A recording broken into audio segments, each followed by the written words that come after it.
Welcome back, folks, to the WP-Tonic show. This week, we're going to be talking about WordPress website performance. We've got a friend of the show and one of the leading experts in this area. He's helped me out. I think he's an expert. We got Brian Jackson on the show, and he and his co-founder, his brother, have a plugin that helps you, Perfmatters. It's a leading plugin that helps you speed up your WordPress website. Plus, he helps a lot of clients improve their speed. So, Brian, can you give us a quick intro, a quick 10, 20-second intro about yourself? And then in the main part of the show, we go in a bit more detail about your background. Sure, yeah. Yeah, I'm the co-founder along with my brother at Forge Media. That's our agency name. And we have two plugins, our Perfmatters plugin, which is the performance optimization one. And then we have our NovaShare plugin, which is a social sharing plugin, but it's focused on performance. So like everything we do is basically fine-tuned around Core Web Vitals so that you can still get the sharing stuff, but without any of the slowdown. So those are the two plugins, and that's what we do full-time. That's great. And I've got my great co-host, Kurt. Kurt, would you like to introduce yourself to the new listeners and viewers? Yeah, Jonathan, my name is Kurt Von Annen. I own a company called Mañana No Mas. We focus largely on membership and learning type websites, and I work directly with folks like WP-Tonic and Lifter LMS. That's fantastic. And before we go into the main part of the show, I've got a message from one of our leading sponsors. We will be back in a few moments, folks. Hi there, e-commerce store owner. At Omnisend, we help more than 100,000 e-commerce customers, just like you, sell their products. We're an all-in-one email and SMS marketing platform that helps you reach your customers, grow your audience, and increase sales. In fact, our customers have seen incredible results with Omnisend, averaging $72 in revenue for every single dollar spent. And if you ever have a question, our award-winning customer support team is available 24/7 every single day. That's one of the reasons we have more than 6,000 glowing reviews and ratings all across the web. So get started with Omnisend today and start growing your business with better email and SMS marketing. Coming back, folks, I also want to point out we've got some great special offers from the sponsors.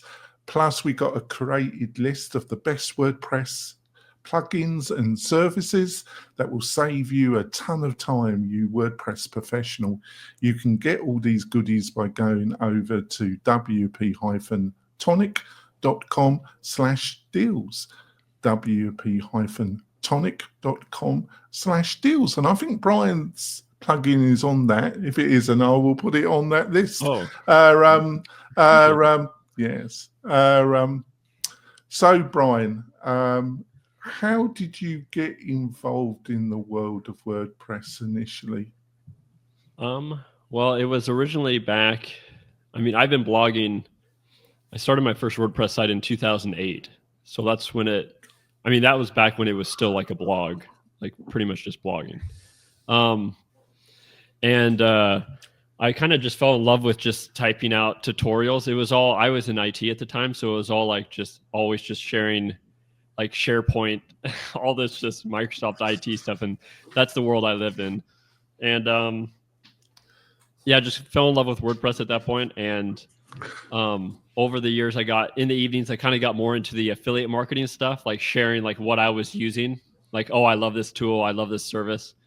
And so I was always writing about that. And then over time, I was just like wanting a better way to display, like, kind of on the sidebar, like, hey, this is what I'm using.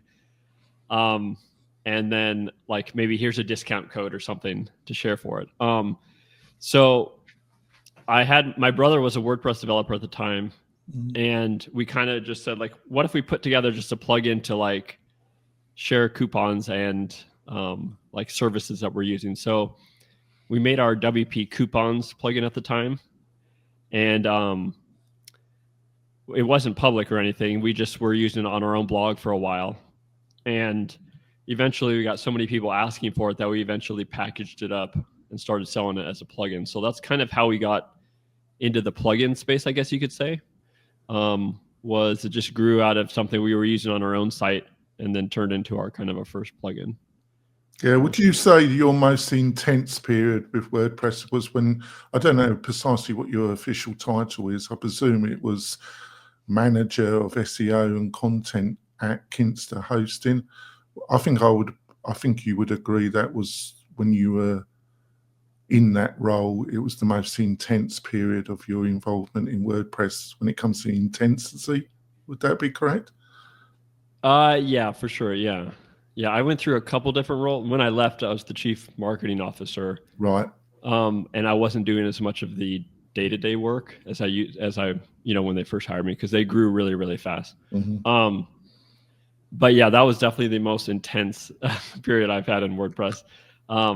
But that's because I joined them when they were like 6 to 7 people, and when I left, there was over 100 people. So it was very different from when I joined them. That's when you got a good view of the belly of the beast, wasn't it? Yeah, that was my first really glance at like doing a startup from kind of like the very bare bones to building out departments and stuff like that. And I don't think I like that. It was a journey and I learned like way more, but I don't think I'd ever want to start another startup. I would rather join another company that's already past that point, because it's just, there's so much work that goes into that. Yeah. All right, over to you, Kurt. Well, I kind of want to drive back to the Perfmatters product. And so when we think about Perfmatters, as a plugin and a product, you also have consultation services, right? So you're seen as kind of like a leader in this area. How did you center on performance? What drove you to that? Was it a passion, or was it like you saw an opportunity and seized it? Kind of both, because when I was back doing IT, like my first real, I guess you could say, WordPress job was at KeyCDN, which is a content delivery network. So it wasn't all the way into WordPress, but it was like WordPress and all these other, Laravel and all these other platforms. And so I kind of was getting closer in my real job. And then I went to Kinsta and got even closer because they were just WordPress at the time, like nothing else. And so once I knew that, I knew at that point, like I wanted to do just WordPress. And then having worked at KeyCDN, I kind of already had this like how to make things faster type of thing, because CDN people are just, that's all they're thinking about. And then Kinsta was very, obviously, how do we do managed hosting with performance in mind? Like that was their kind of goal. So there was always this like drive to go faster type of thing. And I always just found it super fascinating. I don't know why. Like how to make scripts smaller, how to get rid of more code to do the same thing. Like, I don't know. I always just found it like kind of like a puzzle type of thing. So I always found it fun. And while I was at Kinsta, the way Perfmatters was kind of born was that I kept seeing clients just needing to like, you have all this WP WordPress core crap that it's adding still.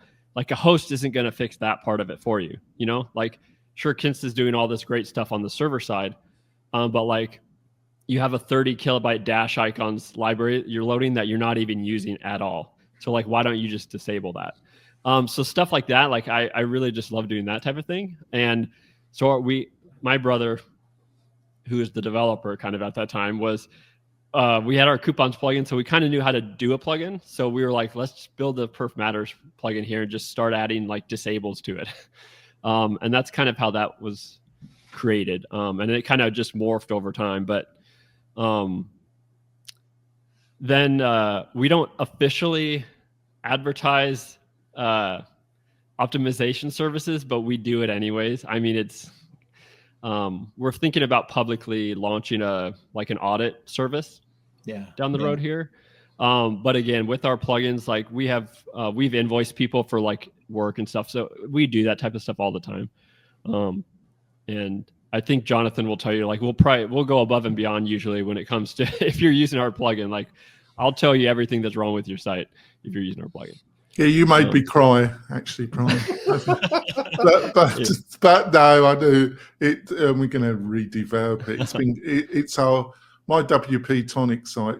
It's enormous. It's an enormous website. It's got hundreds and hundreds of pages.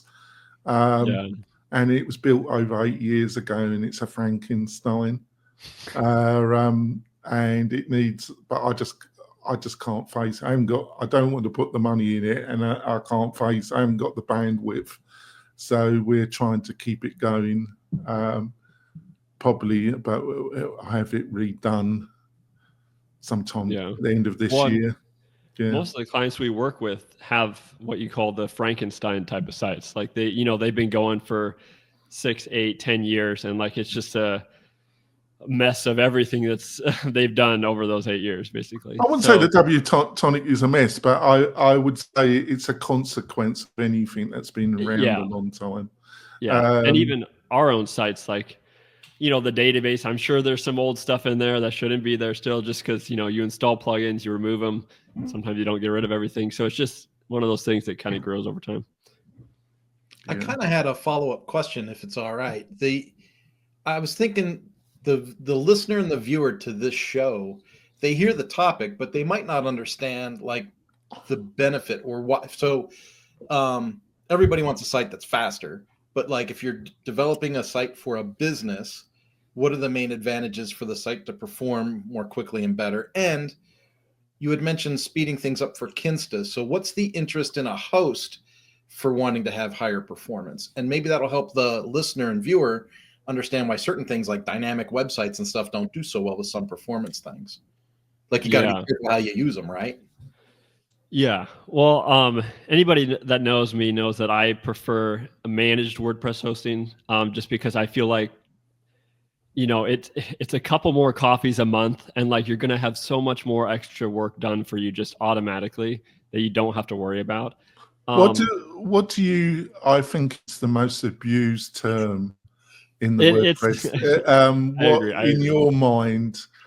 What is managed hosting? Because at WP-Tonic, I think I'm bound to say this, but I say it. Kirk is quite up to putting me down.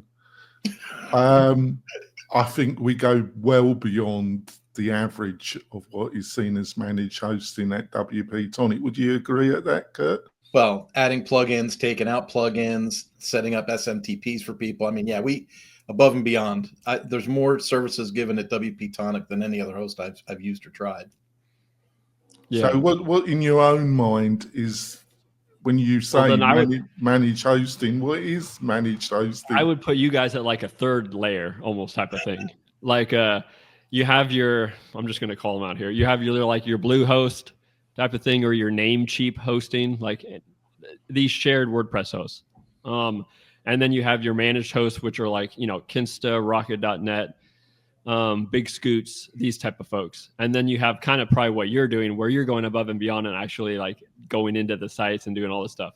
But the reason I just say managed hosting is just to get away from those cheap shared hosts. Like if the sign up for your hosting provider is 99 cents a month, that is not a good hosting provider. I can just tell you that right off the math. Yeah, but a certain interview, I've watched all your interviews that you've done about this subject, and you're on a certain podcast with a Belgian guy, but he put to you, he's a Belgian French, I think.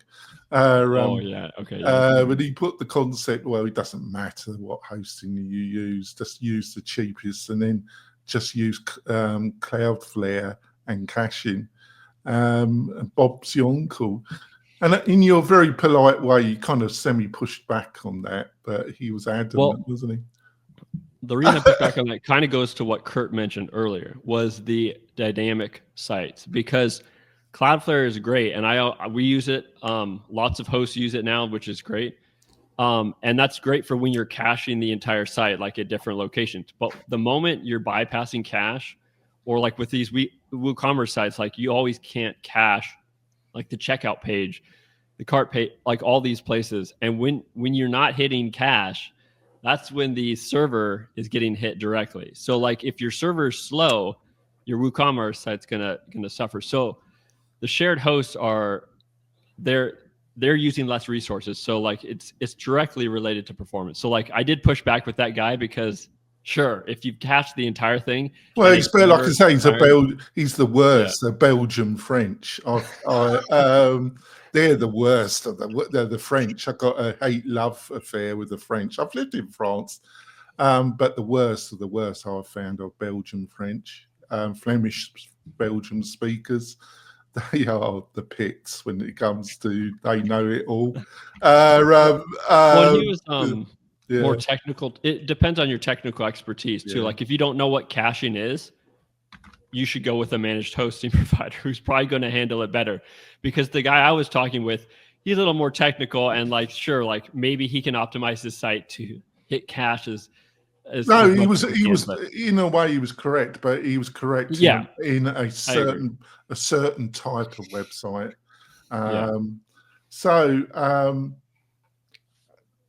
I interrupted again. Shall we go on to? I'm losing track. I knew I would with this conversation because we could really delve. But would you agree though that the term managed hosting, in your own mind, you've got a good grasp of what you think that really means? And me and Kirk we think we've got a good grasp, or I have.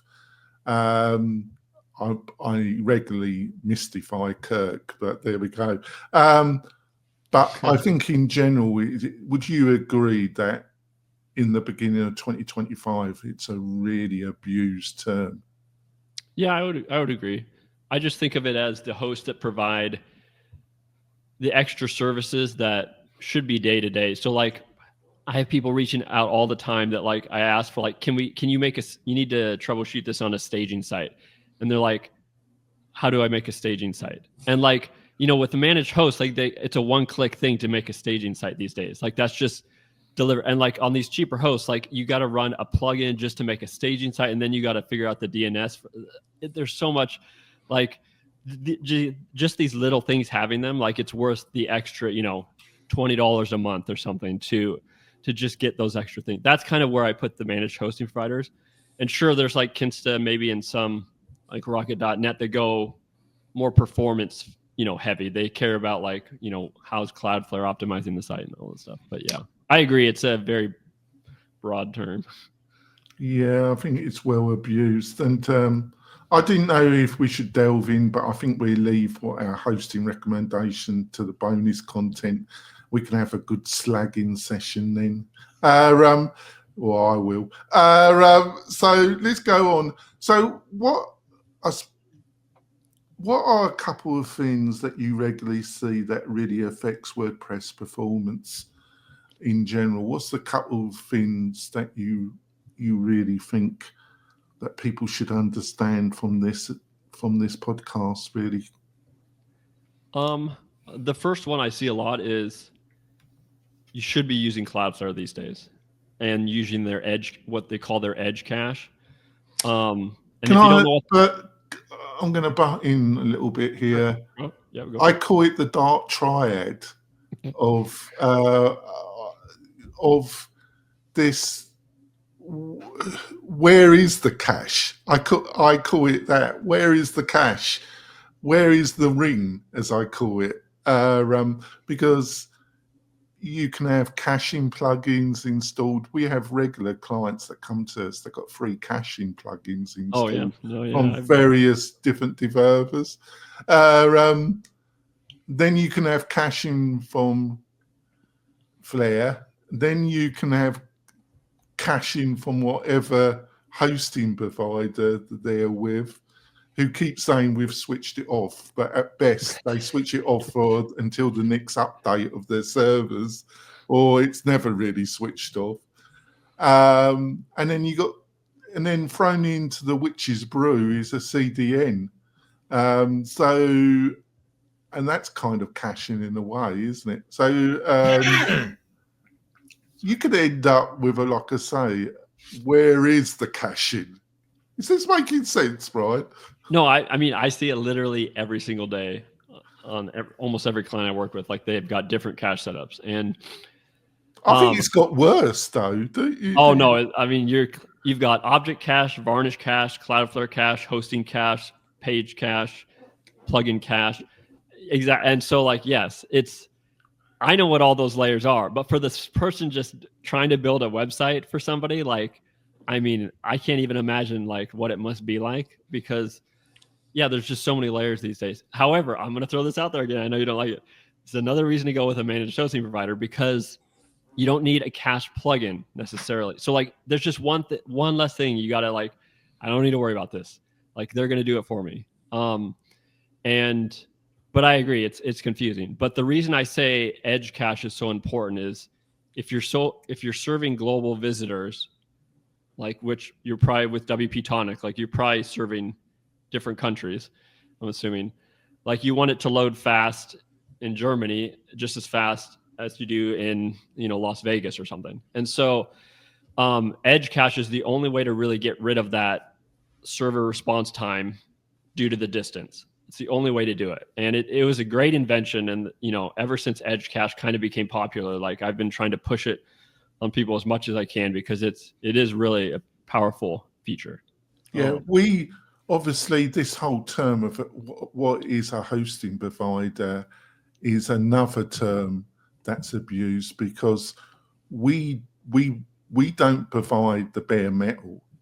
We buy the bare metal from a partner, and they have their normal setup, and then we have, every time they provide a server setup, we have to ask them, remove everything, remove all the caching. And they've agreed to do that, but we still have to sometimes say, well, there seems to be caching here, and then they remove it and we're okay. And they've got the security setup can affect performance, because you've got these security plugins that are a nightmare. But what way we deal with it is, we use Cloudflare and we ask the customer to set up. But we use WP Rocket because we just want one ring. We want just one overall arching caching, because we're dealing with membership and community websites. And if anybody's dealt with Buddy Boss, that's the worst of the worst. But it's pretty grim with a membership site. We got to have caching, but we can't have caching on the back end. We just can't have it, because it's the road to madness. So how do you advise somebody that's got WP, like a W?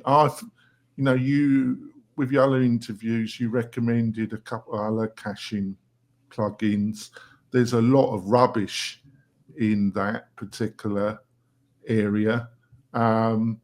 I think you recommended WP Fast Cache Pro, and you recommended Flying Press, which I was surprised, because I've had some bloody nightmares with those people. But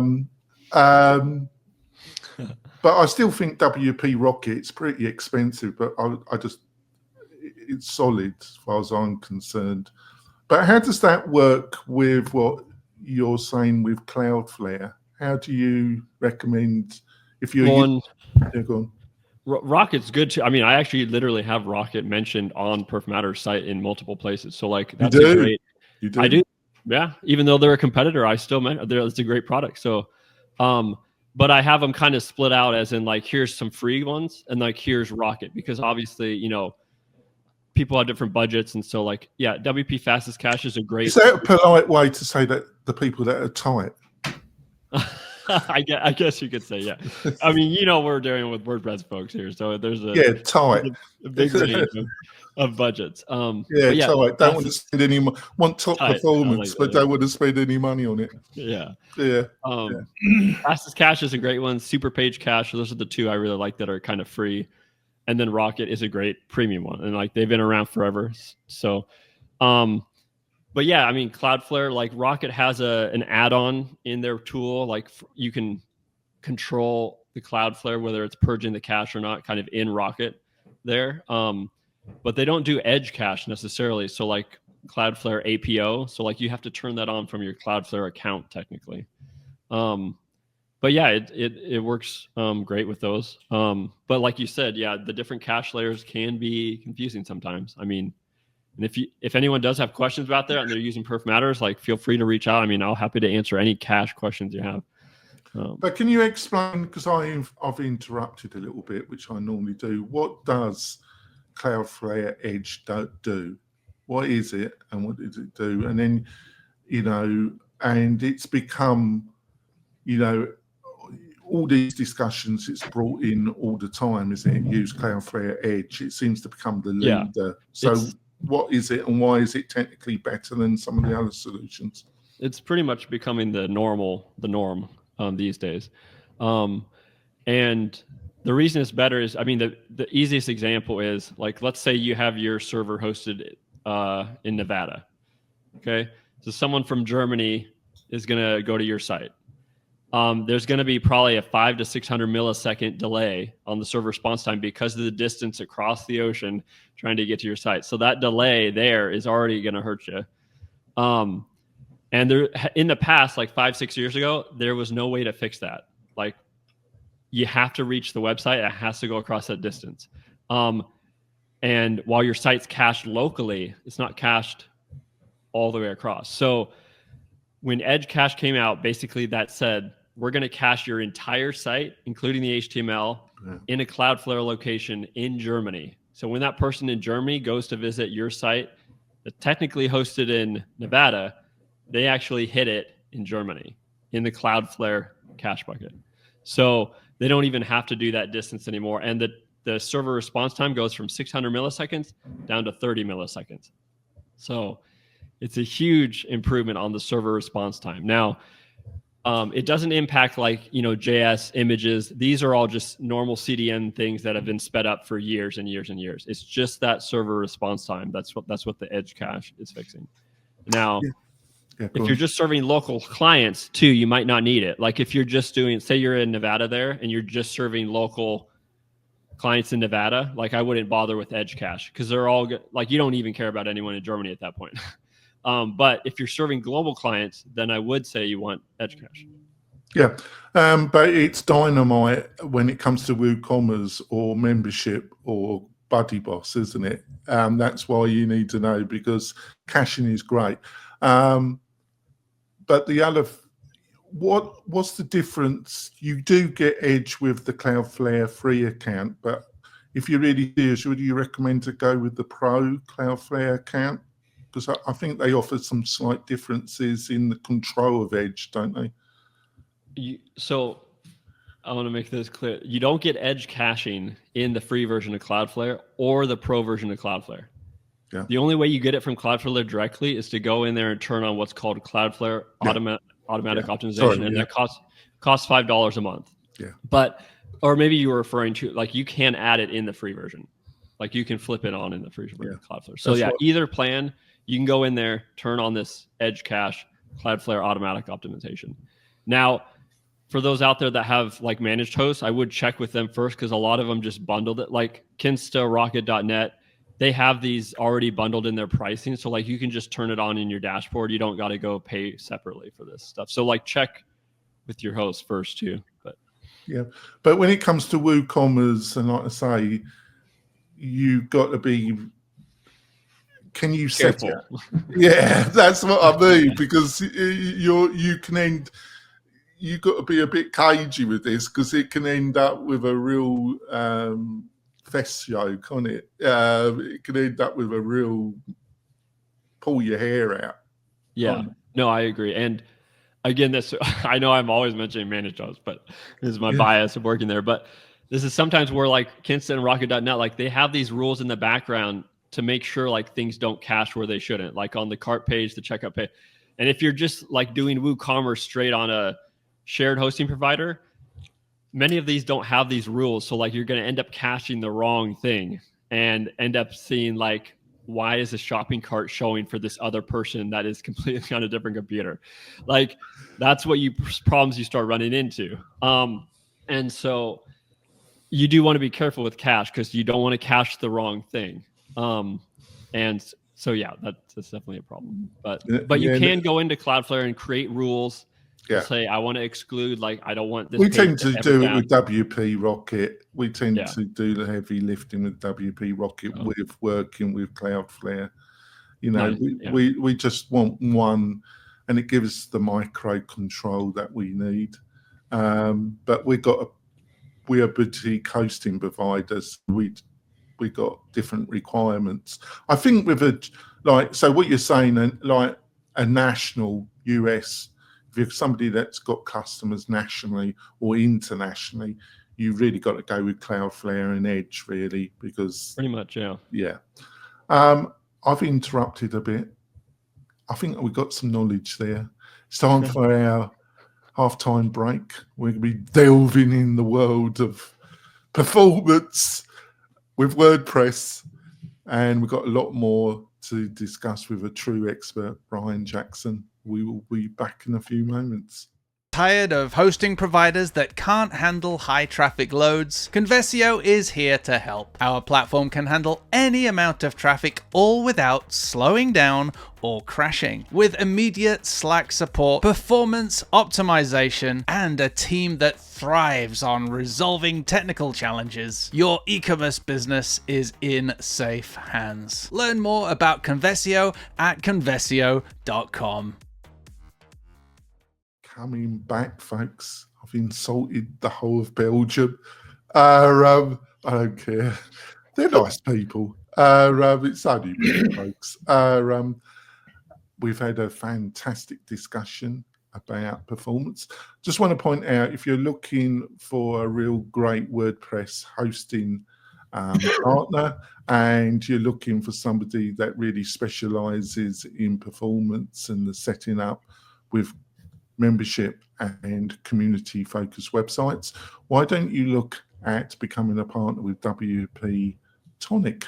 You can find more by going over to wp-tonic.com/partners, wp-tonic/partners, and we got some fabulous partnership plans that you will be blown away. Right, over to you, Kurt. Well, I feel like my question is going to walk us backwards in the conversation a little, Brian, but like personal experience. I do a needs assessment with a customer. It's an e-learning website. They have a ton of videos. I say, where's your video hosting account? They tell me they have Vimeo.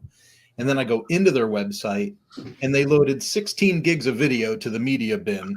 And we're wondering why things were getting slowed down. You're right. Like, it's just like, so in your experience, what do you see regularly as common things that people do that affect their WordPress performance in a negative way? Go, Daddy. Yeah.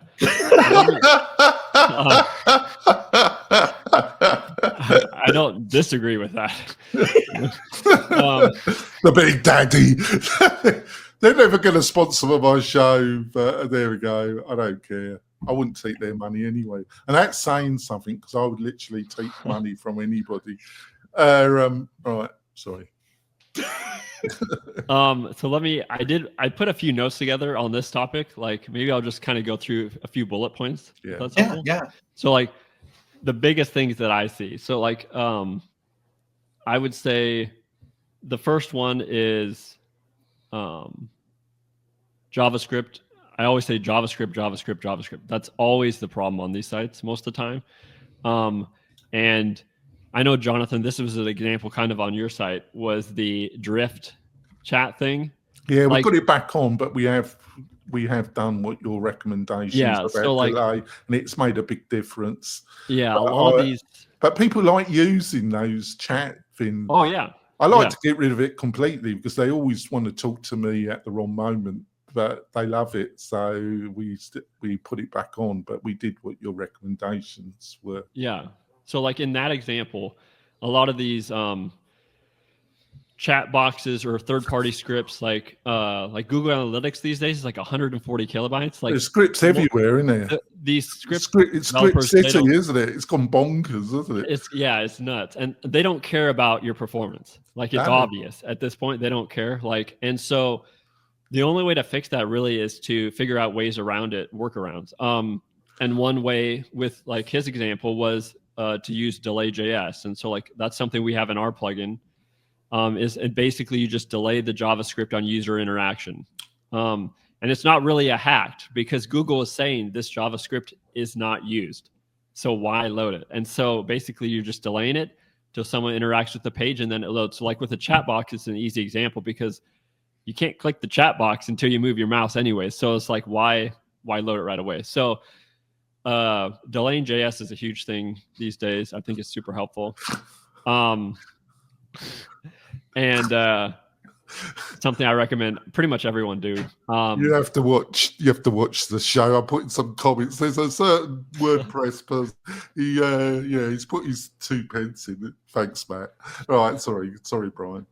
Another big thing I see these days, and I can't believe I'm still seeing it, but I see it literally every day, is people using TTF fonts. These are, so basically, for people that don't know, there's different fonts. Like there's TTF were used way like 5-10 years ago. Then there's WAF, then came WAF 2. You want to be using WAF 2. The WAF 2 ones are smaller, more compressed, the modern versions, and it's like 98% browser support. Like you want to use .WAF 2. But every time I work on sites, I still see .TTF fonts. And so like, it's a simple fix. And like, people are always like, awesome. They can go from like, each of these fonts is like 80 kilobytes down to a 20 kilobyte file. So you have 5 fonts. Do the math on that. That's a big decrease just by swapping to what they should have already been using. So stuff like that. Icon libraries is another huge one. I'm going to call out this person, Elements Kit. They load a 440. Oh, I'm going to be called out a lot of people, but I don't care. 448 you knew you were kilobyte coming on file. this show, so you should have realised that anyway. I don't mind calling some people out because they need to fix some of this stuff. It's almost getting worse, like you were saying, like these days. But yeah, they're loading a 448 kilobyte icon file, and most of the time you're not using. I've seen it down to sites. I have a tool where you can scan how much of the icon library you're using, and a lot of time they're using 0.5% of that 448 kilobyte. Yeah, but this is all good stuff. But we're talking about people that have hired numerous Fiverr people, and every Tom, Dick, and Harry's gone into their website and added stuff, removed stuff. They don't even know what these Fiverr people have even done. No, I agree. To their I website, agree. right? No, I agree. And I know exactly what you're saying, because every time a lot of people that I work with they've done Fiverr jobs. And it's not that they haven't got the money; they're just tight. They just want to go to Fiverr and hire any Tom, Dick, and Harry. And if you're broke, you're broke. You got to do what you got to do. But a lot of these people aren't broke; they're just tight. No, I think what you said there is important, because what I found in tickets is most of the people that are working with these Fiverr people don't actually realize what the Fiverr guy did. And so part of its education would be like, here's why a 448 kilobyte icon library and you're only using 1% of it. Here's why that's a bad thing. Like, a lot of people don't even know anything about this stuff. And so the Fiverr guy went in there, just added all these Elementor plugins and all this crap in there. I'm going to be quite controversial here, but fair enough. But, this is great stuff. But let's be frank, if you're using Animator or Divi, it's all a freaking waste of time anyway, isn't it? You're finished anyway, aren't you? I will say Elementor. You're finished anyway, aren't you, really? Unless you've got a real good hosting provider, which we do. We have people that run really successful sites on Divi and then Elementor. Our provider used, because it was like what you said in previous interviews, it was the best offering at the time. But we just throw more server resources at it because they're not prepared to spend the money on getting the site sorted out. So we just to keep them happy, we just throw more server resources at it. But that's all you can do. Right? I mean, that's always one solution for sure. Yeah. And yeah, I will say Elementor has done a lot of improvement. The problem you get with That's Elementor, been very kind, aren't you? But you're a very generous person, aren't you? Well, the bigger problem actually is not Elementor. It's these third-party Elementor add-on plugins. Like, these are the guys that are killing. The problem is, once you have a client using Elementor, then they go down this rabbit hole of adding all these other Elementor third-party plugins. So it's kind of like at least 100. Yeah. So it's kind of a nightmare. And if anyone's this does keep adding more add-on functionality. yeah, exactly. Let's see what else I got in here. Oh, animations. This is another one. So like I'm just gonna throw this under the bus here. Lottie and GZap. If you see any of this stuff, like stay away from it. Don't add these things to your site. And basically, for anyone that doesn't know, like animations take JS time, which takes CPU time. So this all comes back to how fast the server can render things. Like it's all coming back to resources. And so every little animation you see, if it's JS powered, not every animation is, but most Brian, we've got to have that homepage. It's got to pop. It's know. got to pop, Brian. It's got I to know. pop. It doesn't pop. So, you ain't done your job right as a web designer. It don't pop. Can you give some specifics? Well, I don't know. I only know what I don't like, and it doesn't pop. I know. I always tell people, yeah, you gotta give sacrifices. Have to be made somewhere. The main thing, it's got to pop. It doesn't mean it. It doesn't matter that it converts as long as it pops. Yeah. What else? Oh, Kirk, he's keeping out of this. He's keeping his mouth shut. So, I literally had a marketing director when I was corporately employed. He looked at one of my projects and he goes, I think it needs a little more sizzle and pop. And I almost spit my coffee. You're finished. You're finished. You might as well just go cut your throat. You've had it. I'm sorry, Brian. This piece really needs some sizzle and just pop. putting you off, Brian. I'm so sorry, Brian. But you knew this was going to happen anyway, Brian. I have a good example of what I do in those situations, is at least with my clients. So we'll take like a slider, Revolution slider, as the example here. So I will show them like. Did you have to swear? Well, I will show them like, here's a performance test with Revolution slider running. And then I will show them when you turn it off, here's another test with Revolution slider not running. And I show them the before and after, and you'd be surprised how much of a difference that makes. Something clicks. I think with most people, they'll be like, wow, that maybe I don't need this slider going back and forth. Maybe I can live without the slider because it's hurting the performance that much. So if you show them visually, especially with tests before and after, I feel like that clicks with a lot of folks. And then it'd be like, okay, like, why don't you just do a static hero with a nice CTA? Like that's all you need. You don't see Google and all these places doing fancy sliders. There's a reason all those sites are static. So before and afters, that's a good way to kind of convince a client. What else here? Oh, Google reCAPTCHA. Oh, that's another one. I have a doc on our site that has CAPTCHA alternatives that are like 95% less weight than the Google reCAPTCHA. So like I see that all the time because people just they turn on the reCAPTCHA integration with, Gravity Forms or whatever they're using. And then they have reCAPTCHA loading everywhere. It's just, yeah. You kind of mentioned, because we provide Fluent Forms and Fluent Forms Pro as part of our unique package that other hosting providers won't give you, by the way. But you still like Fluent, but you've gone off to some other form plugin. Because have you gone off? I'm going to upset Matt here, but who cares? He's used to it, so he can handle it. Have you gone off Gravity? Because we tend, and I use it myself, we tend to use Fluent Forms Pro, but they are. I've got this. I still give Gravity their money, by the way, Matt. So that should bring a smile to your face. But for the bigger projects, the custom projects, we use Gravity.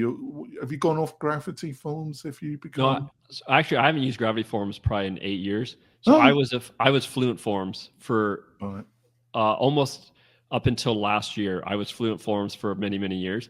And the reason Fluent Forms is the best out there in terms of performance. If you're looking just at performance, Fluent Forms does a really, really good job. Now, if you need more like complex workflows, that's where I say Fluent Forms doesn't always solve everything. And so I use WS Form. I think. Yeah, I'll forgive you.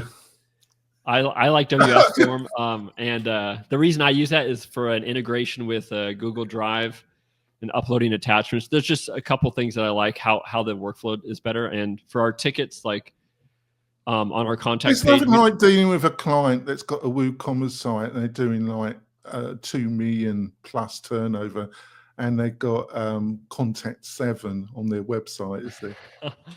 Well, nothing wrong with Contact Form 7 either. I got this was donkeys years ago when it was first developed by that German chef guy. I think he was a developer who was in food, and I put in a support, very polite, and he basically told me I could stick it up my backside. Basically, lovely guy, a real charmer. But I think that was donkeys years ago. He's long gone. Yeah, Sorry, I don't know the history of that because I haven't used Contact Forms. That was maybe back when I first started my first WordPress site I did. But yeah, Fluent Forms is great for performance. I like them. And then I like WS Form for more advanced stuff. But like Gravity Forms does advanced stuff too. Yeah, but there's certain form plugins. I'm not gonna, because I'm in enough trouble as it is. I've had too much coffee today, Brian, this morning already. But there's certain plugins that, you know, when you see them installed and they're talking about performance, you know, yeah, sure. Unless you remove it, we're all wasting our time, really, aren't we? No, I agree. And even with some of these contact forms, like Gravity Forms, like I wouldn't recommend running Gravity Forms if you have like all the add-ons on, like on the home page. I would recommend like try to run it like on your lead page or on your contact only. So like there are things you can do, like even if you have a bigger plugin to sometimes get around, but like Fluent Forms is great if you want pure speed, as small as scripts as you can get, basically. I've got my other co-hosts for my other podcast listening to this, Paul Nico. Nico, it's going to be better tomorrow. Actually, it's not going to be so bad, Nico.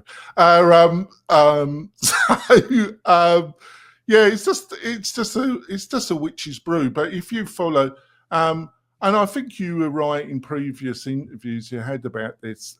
Obviously, I think it's just having a staging site or somewhere you can play on, and I think people say it's the quality, not the volume, but I don't totally agree with that. I think on a production site, you want to keep it, and I can't defend myself because I've ended up with a lot of plugins on the WP-Tonic website, but I've learnt my lesson, and it really got to be. I literally will look at anything rather than install another plugin. So I think there's a middle ground. It's the quality of the plugins, but you really do want to stop yourself from installing every plugin under the sun. And the people, yeah, I kind of agree with you on that, because the people touting quality usually are not the people that are dealing with clients that didn't analyze the quality of the 80 plugins that they have running. So in the real world, 80 plugins is a bad thing, regardless of the quality, because clients don't know the quality of the plugins. So like you said, like the amount of plugins you have running in the real world really does matter, because it just decreases the amount of bad code that's on there. Yeah. Back over to you, Kurt. Hey. If we were going to take things back again, and I don't want to talk about WP Engine and Matt. Like, I want to say in 2024, what were the biggest changes in the platform that you think may have affected performance the most? Yeah, so I have a few notes on this too that I jotted down at least. I mean, and these are just from maybe kind of like performance changes, just not all just WordPress, but just in the performance realm. In 2024, like this last year, first thing is PHP 8.3 and 8.4 came out. If you're not using one of those, you should test and upgrade to them now, because what are they, Brian? What are they? Yeah, because to the people that don't know. Yeah, so like PHP is software that runs on your server. That's what's powering all your WordPress code, basically. We've got a very broad audience, and mostly WordPress professional, but some people that won't know what you're talking about. So if you don't know what it is, Yeah. You can go in WordPress on your site and go to site tools or site health tools in there on your dashboard. Don't do that on the production website. And Don't even ask us because some of the plugins might stop working. Don't do that. Don't listen to him. Don't do it on the production website, please. well, if you want to take the risk, then go down to like site info, and you can narrow down in there and see what version of PHP you're currently running. If you're on like anything under 8.2, I would say go test on a staging site with the newer versions of, because like here's an example, like PHP 8.3 is 10.4% faster than PHP 8.1. Well, it's another major problem, isn't it? A lot of people running sites on very old versions, and especially certain hosting providers. It's unbelievable, isn't it? They're generally, unless you ask, they won't. And but you hope that a lot of these sites, unless they've got some custom coding and they just can't upgrade or something, is that their site doesn't really matter that much. But you'd be amazed, won't you, at the amount of sites they're making really good money and they're on some ancient version of PHP, aren't they? No, I agree. And sometimes performance doesn't matter. Am I just old and cynical now? I think I don't know. I think I'm finished, don't I, Brian? No, I obsess over performance, but I will say that sometimes performance doesn't even matter based on who you are, because I've said in previous podcasts, I like the Taylor Swift example. Like the Taylor Swift website is not optimized, but it doesn't need to be, because people will still go to the Taylor Swift website regardless and buy whatever's on there. So but the thing is, smaller people don't have that advantage.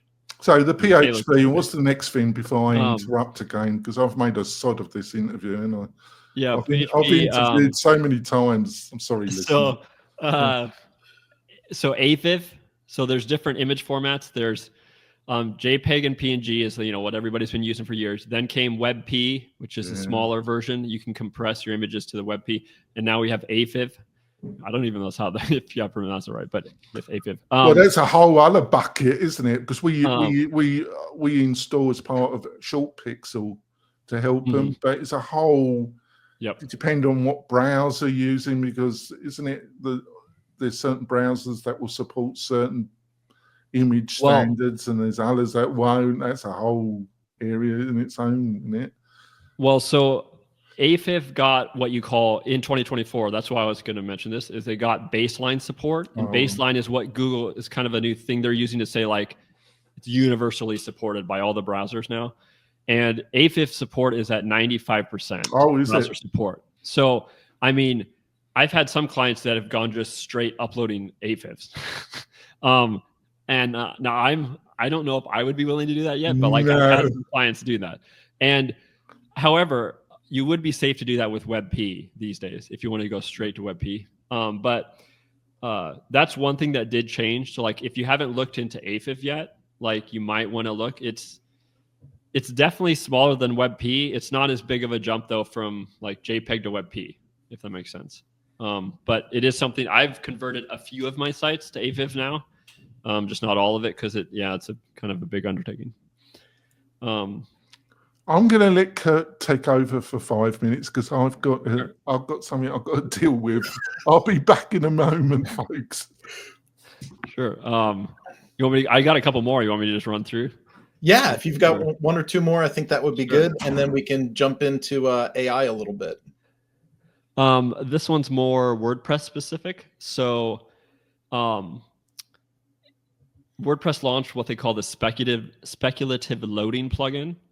So basically what this does is, in the past with our Perfmatters plugin, we have this thing called Instant Page. And what it did is it loaded a JS script, and when you hover over menus, it would try to preload some of those scripts in the background, on the mouse hover, so that when you went to the page, it was faster, essentially. Now, basically, Chrome and these browsers have this speculative loading API. So now there's kind of a support for this in the browser level.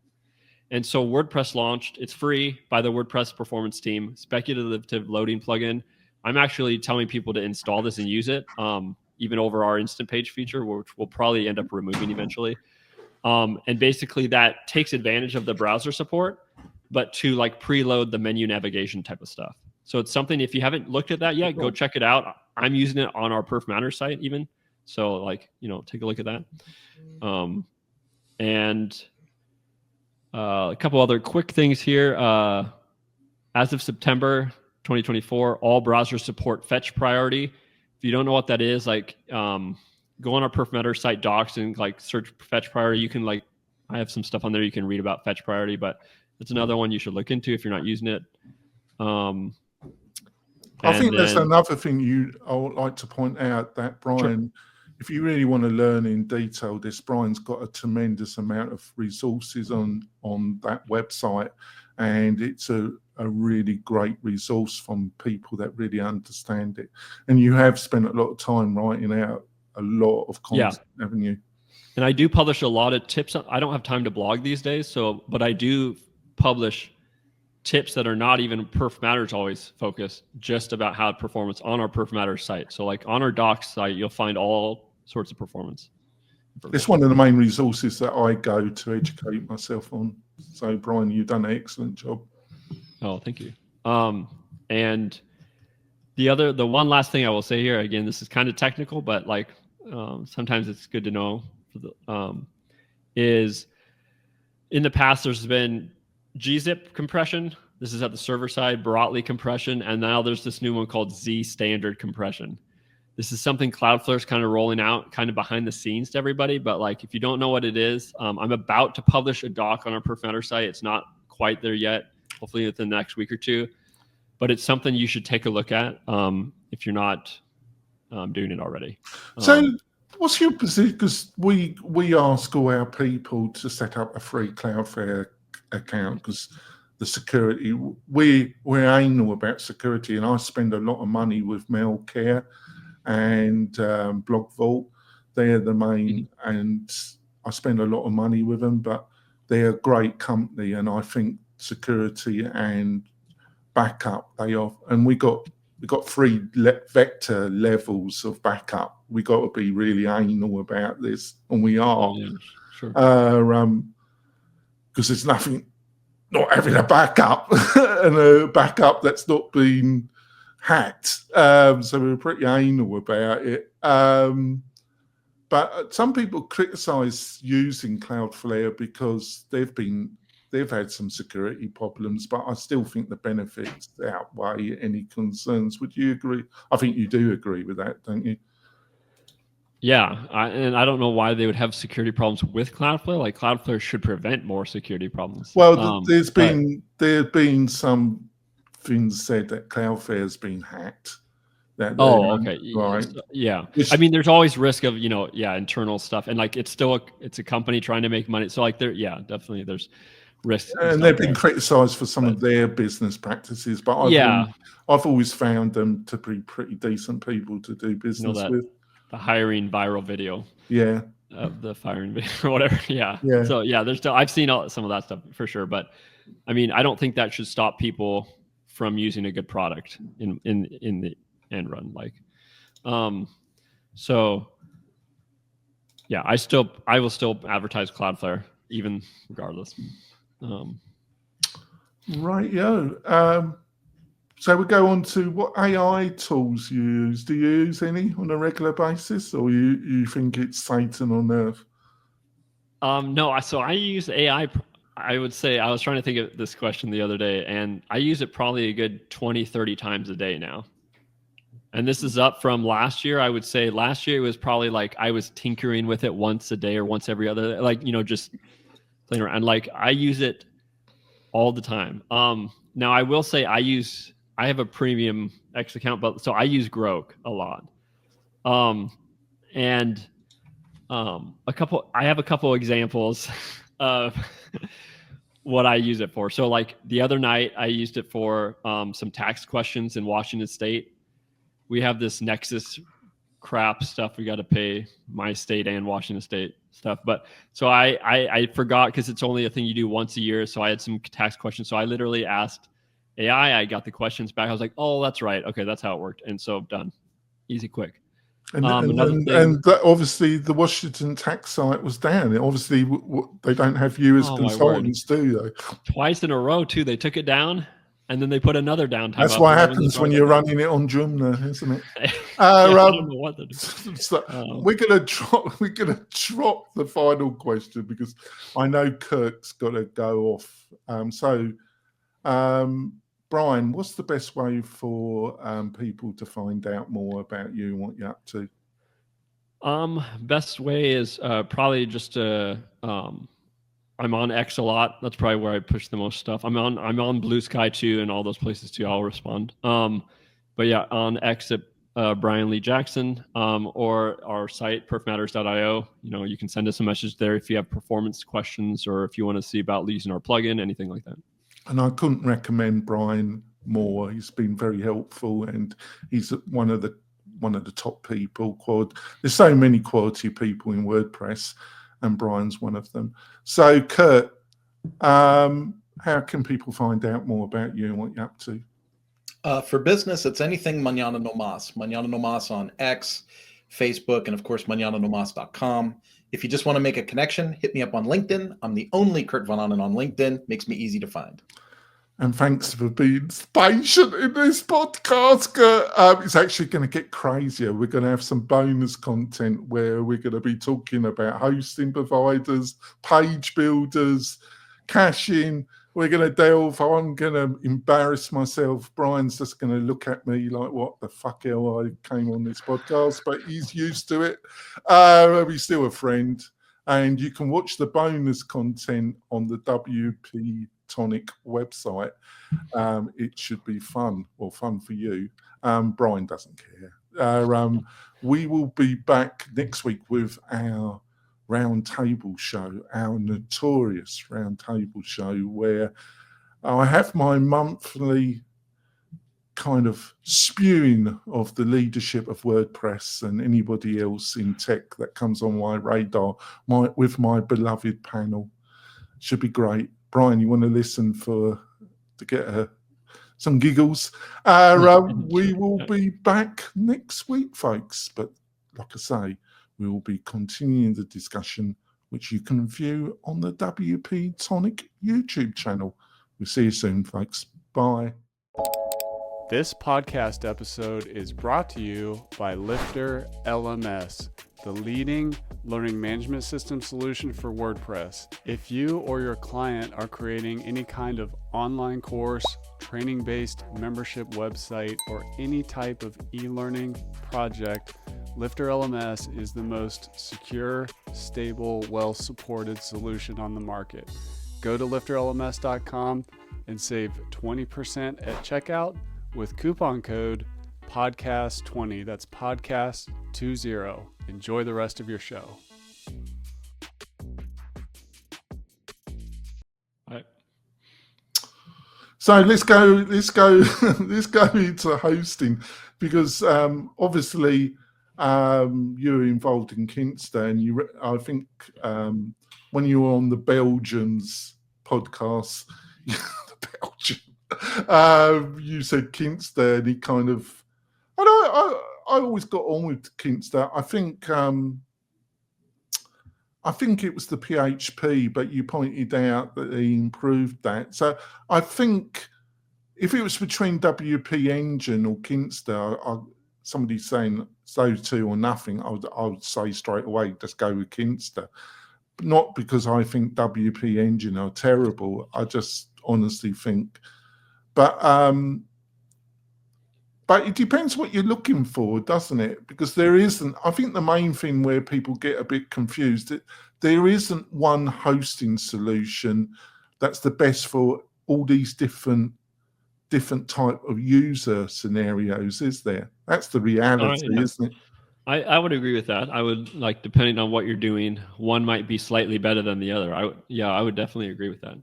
No, sorry, go on. Yeah, it's like what you're doing with the LMS platforms, like that's very different than just a static WordPress site, like very different. And it's different than even a WooCommerce site. The LMS stuff is probably one of the most complex setups you can get with WordPress, in my opinion. And so with hosting, yeah, I would, there's hosts I would rule out immediately if I was doing LMS stuff. So it depends on what you're doing. Yeah, what's your position around, because you've had this when you've gone on some other interviews, and all you get is, well, all you need to use is Cloudways, and I've got nothing against them. They got bought up by DigitalOcean. They were pushing DigitalOcean hard, but now if you go, they've gone back to providing different cloud solutions. Obviously, Digital, I think, is the cheapest of their selection. What we're doing is we're using, we have two tiers. We have the smaller people, and then the people that got bigger, we put them on Vulture, because it does make a difference based on my experience, but it's only worth investing in all that if you got a certain level of membership. But what's your position around Cloudways? Because I'm not anti it, but I also I think there's a certain group in WordPress that just push it. And like you pointed out, the non-techie, I think it's great, definitely the wrong solution. Well, and that's what I was going to say is, I think the people pushing Cloudways are the slightly more technical folks. And I would not recommend Cloudways to a non-technical person. Like it's like in that hybrid zone of kind of managed, but kind of not. So you're like kind of in there. And like for a non-technical person, it's just, there's too many things of like, do you need to increase the RAM type of thing on your VPS that you're running from Vulture? Like, it's just, there's too many things like that with Cloudways that I don't normally recommend it to non-technical folks. But I mean, with that being said, I work on tons of Cloudways sites. Like there's a lot of people using Cloudways. I would say it's probably 30 to 40% of the sites we work on Cloudways. And then you kind of like rocket.net. You like them, and then you brought up Big Scoots. I never heard of Big Scoots. How did they get on your radar? They've been just grinding in the background, kind of silently. They're bootstrapped, never do any marketing. So like, that's why a lot of people have never really heard of them. But like they're growing, they've been growing consistently. I think their big money is from, I'm just assuming, but they have a lot of food blogger clients. So like those running like Mediavine and Rapid. So like all these food bloggers like are just, have millions of views. And so like they've built up a really good base of customers around that kind of niche. And I think they just partnered officially with Mediavine, which is like an ad network. So they're kind of like in their own little niche, but they're really great for hosting. And then I kind of like what InstaWP is doing too. They launched hosting. I don't know if you've used them before. They kind of launched with the staging tools. He's come on the show. I wouldn't put a massive site on there yet. I'm just saying, like, I like what they're doing, and we'll see how it goes, type of thing. Yeah, it's kind of I see where you're coming. What about Rocket? Because I've got mixed feelings because I don't get on with the CEO of Rocket. He's told me that I've had a couple of discussions and we've not gelled. But they seemed, there's a certain group, a bit the same, different group that always talks about Cloudware. They always talk about Rocket in like it will solve all solutions. I've got to say, even though I don't get on with the CEO that well, is that they've seemed to have got traction, haven't they? But I think it's more to do that, and I wouldn't include Kinsta or WP Engine in this, but there's a lot of legacy hosting providers that are just grim, aren't they? Just grim news, aren't they? Yeah. Yeah, no, I would agree. Yeah. So I think, yeah, right. See, I also, I know a few people that are using this UK hosting provider, 20i, and I used them a few years ago. I didn't have a fantastic experience with them, but I was using a reseller account, and I think they're bad news. But have they been on your radar at all, 20i? I mean, I get a client every now and then from 20i, so I'm definitely familiar with them. I can't say anything negative or positive, I guess you could say, because the clients I've been on them, like it's just been like okay performance, but like it's nothing bad or good. So that's kind of only I can say. And they've got their own kind of cloud setup, haven't they? That they reckon is unique for them, don't they? Yeah, I think they have, and I think they try to do some performance optimizations. But I think with the clients I worked with, I had them turn all their stuff off, and then we just kind of handled it in our plugin. I was using Close for a while when I first started. Oh yeah, and they were great, but it was so expensive. Oh my god! Because they basically they're using good. Why is Google Cloud become so expensive? Is it because they've just wanted to charge it, basically? I think so. I haven't really followed the prices of the VPS as much, but I know Kinst is still using Google Cloud. I think Rocket.net's using Google Cloud behind the scenes. Most of the big hosts, and the main reason is because they just do a great job at performance. Yes, and optimizing for hosting. How would you compare that to Vultr? I would say Google's probably better for big production sites. However, Vultr's amazing. Back when I was doing VPS stuff before my managed hosting days, I was using Vultr's VPSs, and like I love Vultr. Like it's a great service. They have great, and I liked them over DigitalOcean, preferably. So. Let's go on to page builders because I think there's only 3 players, and I'm probably going to get some cease and desist letters for what I said in the podcast, but never mind.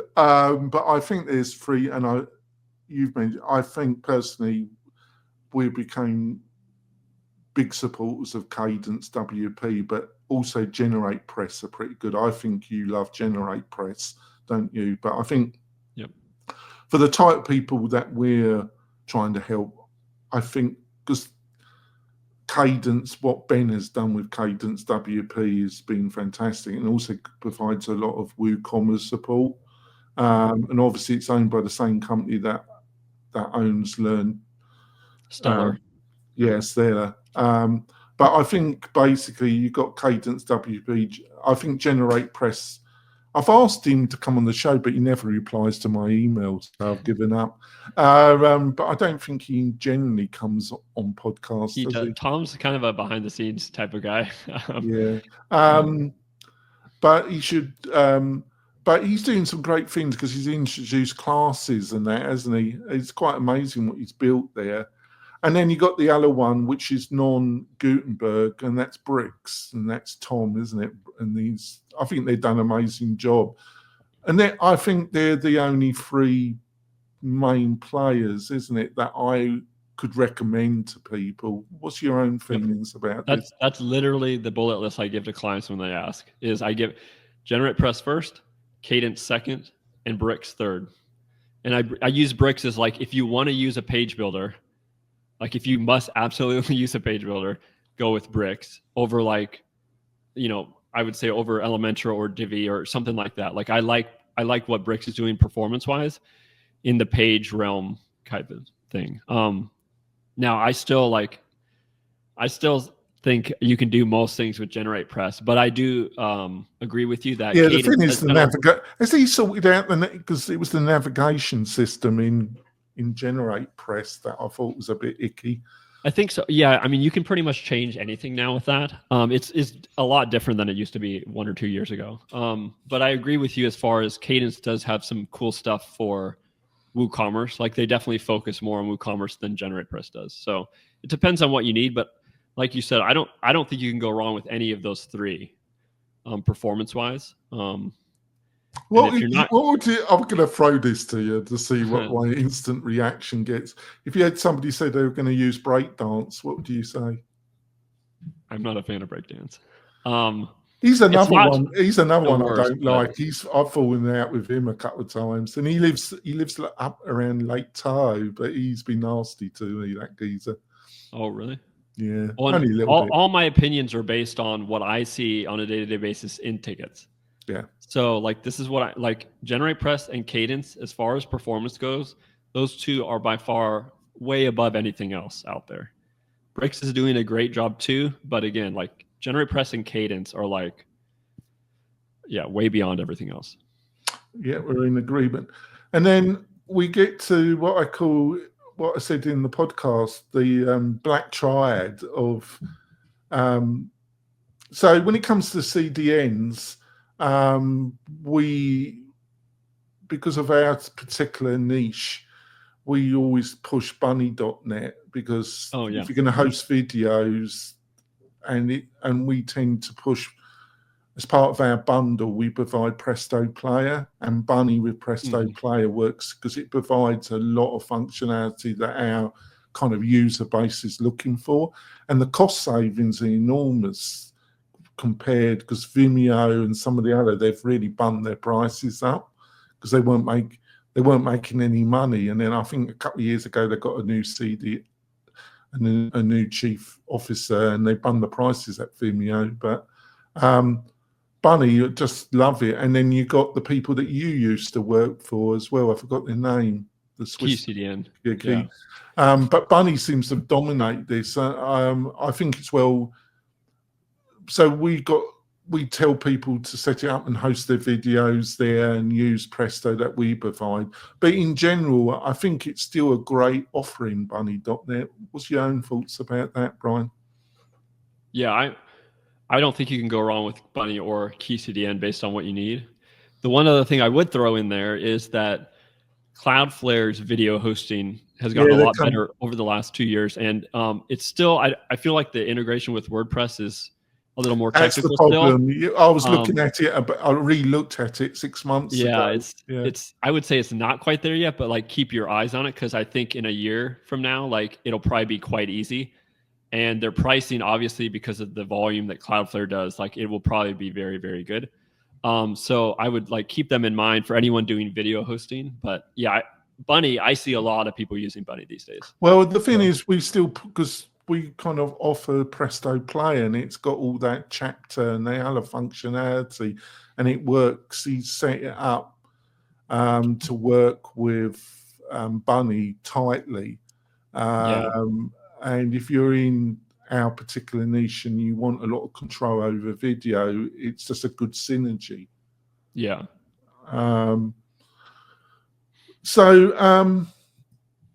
But what about, you touched upon it in the podcast part of the show. You've got this concoction of object caching, Object Cache Pro, Redis caching. You got Cloudflare Edge. Got every form of how do you try and explain this to clients, and how do you rationalize it yourself, or do you just go crazy basically trying to work it out yourself? I mean, I try to dumb it down you have your page cache, which speeds up your pages. So that's like what Rocket does. And then you have your object cache, which is your database cache. So that speeds up so the database queries don't have to run again like as many times. And then you have your CDN cache, which like speeds things up for distances. And those are the three kind of things that I usually talk about. And then I usually don't try to mention like Redis or Mem or that stuff specifically, because that just complicates things. Because although like Redis is just object cache, but I don't like, once you throw in like weird names like that, it just like complicates it further. So like I try to just say page cache, object cache, and then CDN cache. Those are the types of things. But yeah, it's a nightmare, because I'm working with clients all the time where like sometimes you'll have to clear multiple layers of cache, or they don't have a way to clear it from their dashboard. So then you're having to like put a query string on the end of the URL to break the cache to see the changes. It's just, it's a nightmare.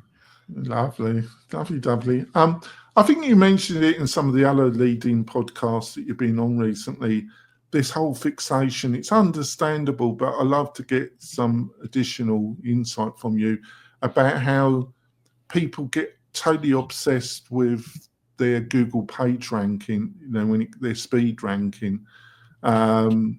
And you pointed out that you can just take it too far. And I've had some clients, and I've just had to tell them man to man, have come to Jesus discussion, and say you're you're getting obsessed, and there's only so far. You're never totally. It's impossible to have a functioning WordPress website and try and get some ridiculous. It will just drive you crazy. So how do you get? But on the other hand, it is important, isn't it? It is, especially for the people that aren't Taylor Swift, that we need, like us smaller folks, we need every advantage we can get, essentially. So performance is one of them. But here's a good kind of a hybrid thing that I tell folks that I think are obsessing too much is when you're doing a page speed insights test, you have the real user data at the top that's collected over the 28 days. And you have the data at the bottom. That's the lab data, the live data. Most of the time, a lot of times the real user data will be better performance than the lab data, the live data. And the reason is the live data is running it throttled specifically to try to get the worst mobile it can find to try to help you. You know, like it's saying like, we're going to run this on a super slow 4G connection to show you the worst possible scenario. But the thing that actually happens then in the long run is the real user data. You might not get all those those slowest phones hitting the site. And so the real user data might be slightly higher. So don't obsess over the lab scores at the bottom. Like look at those real user data scores over time, because that's what Core Web Vitals is ranking or failing or passing you on, is the real user data there at the top, if that makes sense. But do you think if you go with a decent hosting provider like Kinsta, WP Engine, Rocket.net, I think they're credible, Cloudway, the right, more techie, and you don't go berserk on the plugins and you're using one of the page builders and you've got some common sense, I think you can get a pretty speedy website, can't you? Yeah, you can. Yeah, I think it gets attacked, WordPress, and my madness in the podcast I might go, but it was all tongue in cheek, basically. But I think the good news is with the right setup, with a bit, using your plugin and going to your website and just educating yourself a little bit, you can avoid a lot of the pitfalls that we discussed during this show, can't you? Yeah. No, you can. Yep. Now, sorry, go on. Oh, I was going to say one more thing on this. I'll just throw this tool out there. Easiest way to probably Google it, but mentioning back to that real user data thing, Google launched a tool it was a couple months ago called CRUXVIS. So Crux Viz, but it's a free tool. If you just Google that, you should be able to find it, but you put in your URL and it will show you with amazing graphs over time, how your LCP is doing, how your CLS is doing, and you can drill it down to everything. It's much better than like PSI. So go check that tool out if you haven't, and it's a great way to track improvements over time. So the other thing is delay and preloading. You touched that. I hope you've been impressed that I've listened to all your interviews for my preparation for this. Oh yeah, no, I can tell. I hope you're impressed. So LPC and delaying and preloading, I think that's pretty important. And you touched on that. My own example about delaying JavaScript and that. I think this is a big thing as well, isn't it? Yeah, LCP is probably the biggest metric that I see people always trying to improve. And yeah, there's just so many things. That goes back to the server response time too. Like even your host server response time can impact LCP. So every little thing can almost impact it. Like preloading your largest contentful paint image is what you want to do. You can do that in our plugin, preload your hero image on your site. All these little things matter as far as LCP goes. And I have a great doc on our site too on largest contentful paint, and it goes through everything that impacts it basically. So you can walk through. But yeah, LCP is a nightmare. Can I ask you a quick, because you're very knowledgeable on SEO and content marketing. I just want to ask you one question, and we call it a day because you're giving us almost an hour and 20 minutes of your time. Obviously you've got artificial intelligence, and a lot of the biggest SEO influencers on YouTube and the blogs I go to obviously what Google has done with their in 2024, especially the second half of 2024 and the first month of 2025, they've had a lot of updates that affected quite severely people that were using affiliate links and blogging platforms, but they weren't actual online business selling a service or product. They've been deeply affected. And then you've had less traffic going to people's websites because of the new layout when people do queries in Google with their AI results. And a lot of people have said that SEO's finished. I think a lot, the traffic has died down a bit for certain websites and that. But I think one of the things I've been disappointed in the general discussion is they haven't, and I've been thinking about it, and I just want to see if you think I'm on the right track. They haven't really talked about intent, because a lot of those queries that might have gone to your website, they were just looking for facts, and so if their queries being answered by what Google's doing, it doesn't mean the more serious people aren't going to your website. Is this making any sense, or do you think I'm totally off track? No, I've thought about this a lot. I do think, actually, Brian, I know it's surprising. Yeah, no, and I will say in 2024, I've seen more SEO tickets than I've ever seen, like in this last year. Like people saying like my SEO's tanking, my traffic's tanking, and like some of them think it's because of their performance. There's kind of like they don't know what it's doing, but I've seen more SEO tickets than ever, and so I definitely think it's the atmosphere is changing for sure. However, what you said is I wouldn't want to be in just the content game anymore these days, but let's say someone's researching something that you have on your WP-Tonic site, like. If they go into Grok, they get their answer. Grok adds the little links there. So like if you're providing a service, that person's still probably going to click into your site to get your service. So that's why I think the service-based businesses aren't going to be impacted as much, if that makes sense, because the person still has to go get your product to fix the original problem. The thing is I'm worried about is those people that are more in like just content ad-based business. So like I had our No Gluten blog that I ran for a while. I sold that a couple years back, but that was made money just off of like what's gluten free and stuff like that. And like if you can just get the answer from Grok and not even need to go to the website, why would anyone go to the website then? So it's like those types of sites I feel like are going to get hurt the worst. And I'm not going to overstress this because I think these are just points of view. And I don't even think the people like in Google and that really, because they're between a rock and a hard place themselves, is that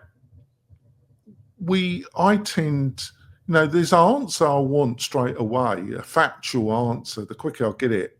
And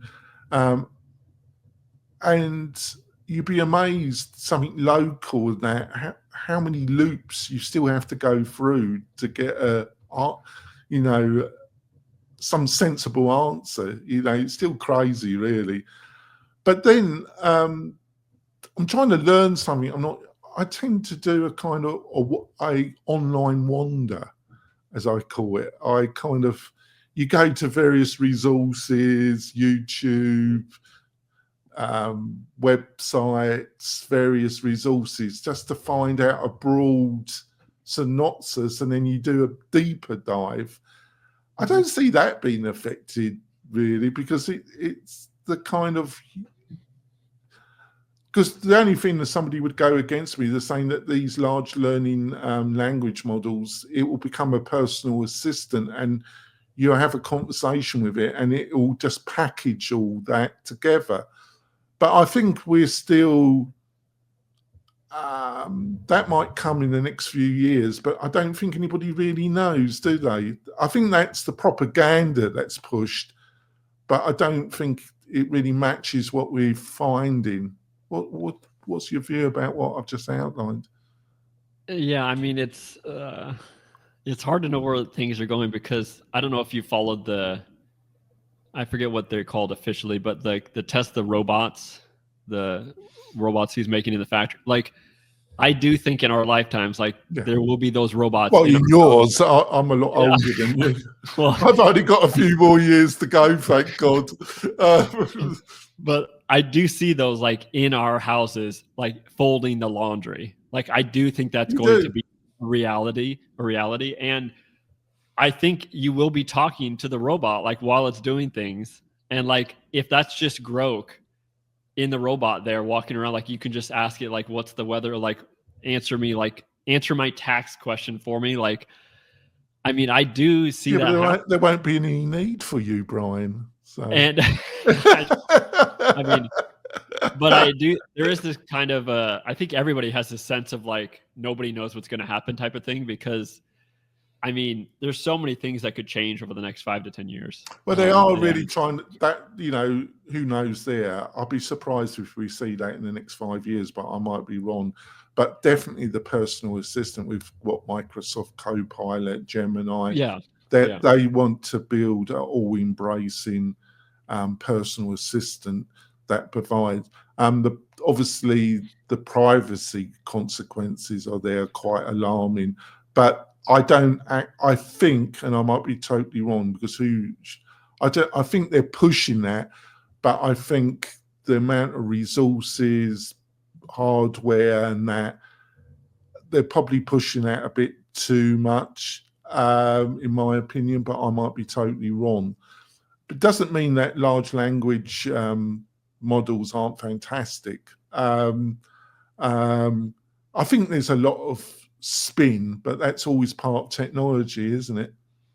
Yeah. Well, and the one thing you mentioned about the privacy, like, Apple in one of the last Mac updates, like, they pushed out Apple Intelligence, like, at the OS level, and I have that turned off on my Mac. I don't have Apple Intelligence on, and, like, so even I'm a little leery of, like, I don't want that just analyzing every click that I'm doing on my computer. Like, I have. Yes, but Brian, most people they put everything on TikTok and it goes straight to the Chinese government anyway, doesn't it? They don't bloody care anyway, do they? I'm sure all the younger folks are flipping this on and rolling with it, but, like, I definitely have my reservation as far as, like, Apple Intelligence running on my computer constantly. Or I think Microsoft even did the thing of, like, they got slammed or canceled, I think, for this, but, like, you can roll back your computer to any click in time type of thing. But that then people realized, well, then it's literally analyzing everything that you're doing to have that feature. So it is kind of scary that, but then again, is AI just going to know everything anyways? So I don't know. That's a tough one. All right, Brian, you've dealt with my madness well, but I think we've covered a ton of stuff, haven't we? And I think it's useful, but I think the best message, folks, with going to Brian's site, use his plugin, do a dive on the resources that he's got on his website. And Brian's very approachable. He's one of the better guys in WordPress, and he will help you out.